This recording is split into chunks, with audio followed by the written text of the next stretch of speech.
Alors que la DS, la CX puis la XM ont chacune à leur tour longuement végété dans l'univers peu reluisant des bagnoles d'occasion avant de susciter l'intérêt des passionnés, la C6 a ceci de particulier que très peu de temps après l'arrêt de sa fabrication, un petit groupe de citroënistes avisés l'ont transformée d'emblée en automobile de collection.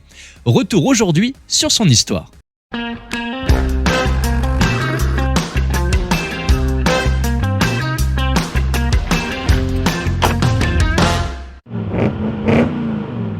Ceux qui conduisent une C6 aujourd'hui, une décennie après sa disparition du catalogue Citroën, semblent appartenir à un groupe d'automobilistes viscéralement attachés aux singularités de leur machine et capables de la défendre bec et ongle contre ses détracteurs.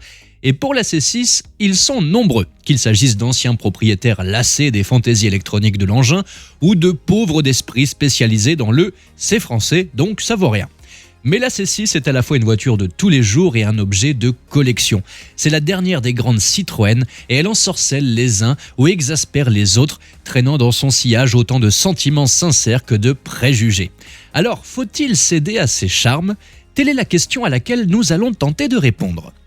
Si vous avez envie de semer la zizanie au cours d'une soirée entre collectionneurs dont vous jugez l'atmosphère trop paisible, il existe un moyen imparable d'y parvenir. Il suffit soit d'affirmer que la Citroën C6 est la meilleure voiture de tous les temps, soit au contraire de la déglinguer en disant qu'il s'agit avant tout d'un nid à emmerde. Dans les deux cas, les engueulades sont à peu près garanties et de fait, cette auto semble avoir été conçue pour susciter des polémiques. Et il est vrai que comme la DS ou la XM en leur temps, la C6 a perpétué l'une des plus discutables traditions de la maison Citroën, à savoir commercialiser des voitures avec une mise au point insuffisante, en laissant le soin aux premiers acquéreurs d'essuyer les plâtres. Longtemps, et à l'inverse de tous ses concurrents, Citroën n'a pas cherché à conquérir le plus grand nombre possible de clients, mais au contraire à hypnotiser une petite tribu d'inconditionnels prêts à tout pardonner à leur marque fétiche et acceptant de la sorte des pannes dont la fréquence et la gravité auraient poussé au suicide n'importe quel dirigeant de chez Toyota ou Honda. Malheureusement, les années 60 sont loin et au XXIe siècle, certaines erreurs ne pardonnent pas, surtout lorsque l'on affiche des tarifs de 50 000 €, voire plus.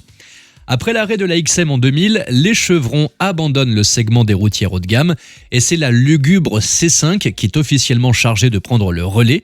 Mais personne n'est dupe et la malheureuse voiture affublée d'un design maladroit et d'un habitacle pathétique avec son bois en ronces de plastique manque cruellement de ressources pour repartir à la conquête des amateurs de belle berline. Pourtant, au Salon de Genève en 1999, Citroën a fait sensation en présentant un concept car susceptible de remonter le moral des citroënistes. La C6 Lignage semble annoncer l'avenir de la firme en haut de gamme en puisant sans vergogne dans son histoire, mais le prototype habilement dessiné par Marc Pinson ne tombe pas dans le piège d'un rétro-design alors très à la mode.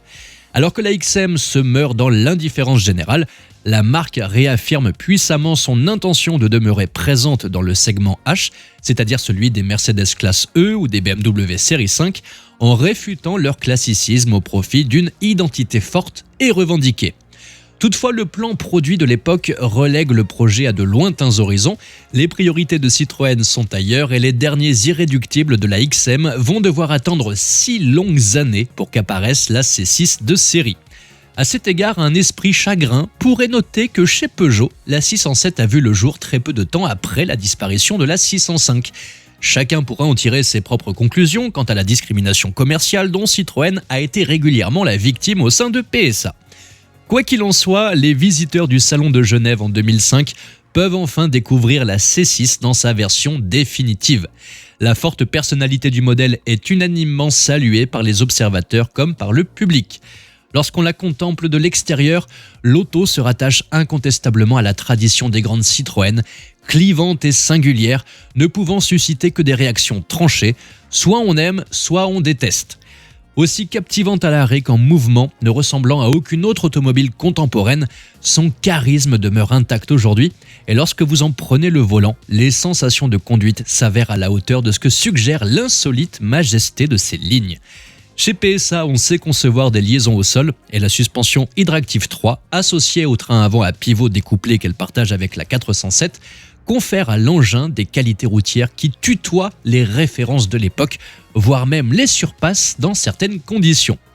Malheureusement, elle va également décevoir sur plusieurs plans.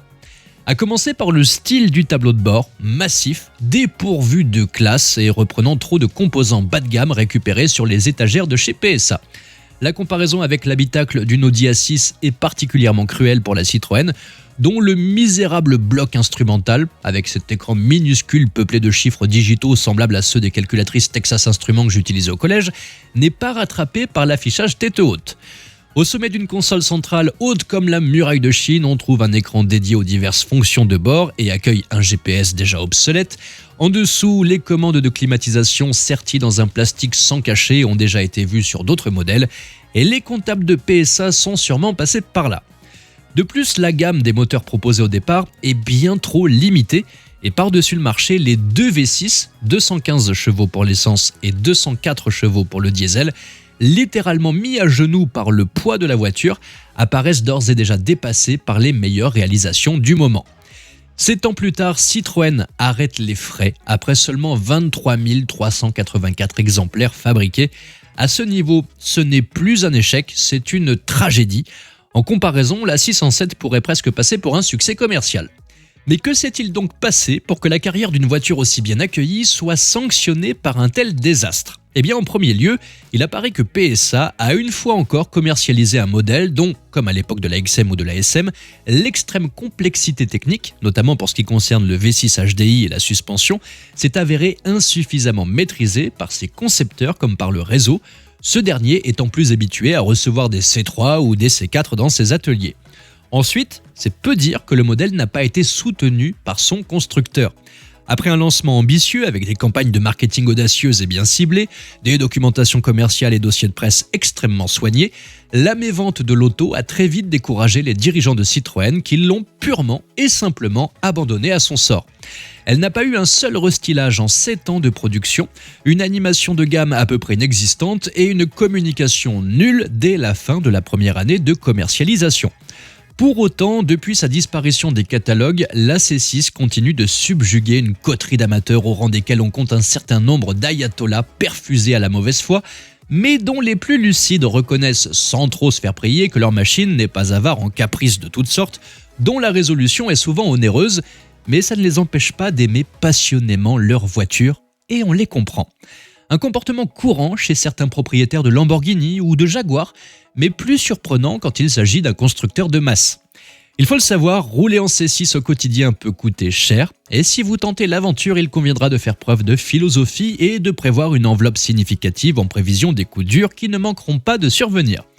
Par ailleurs, les professionnels capables d'entretenir et de réparer correctement le modèle ne courent pas les rues, ce qui explique que bon nombre de C6 est déjà fini à la casse après avoir siphonné le compte en banque de leur infortuné conducteur.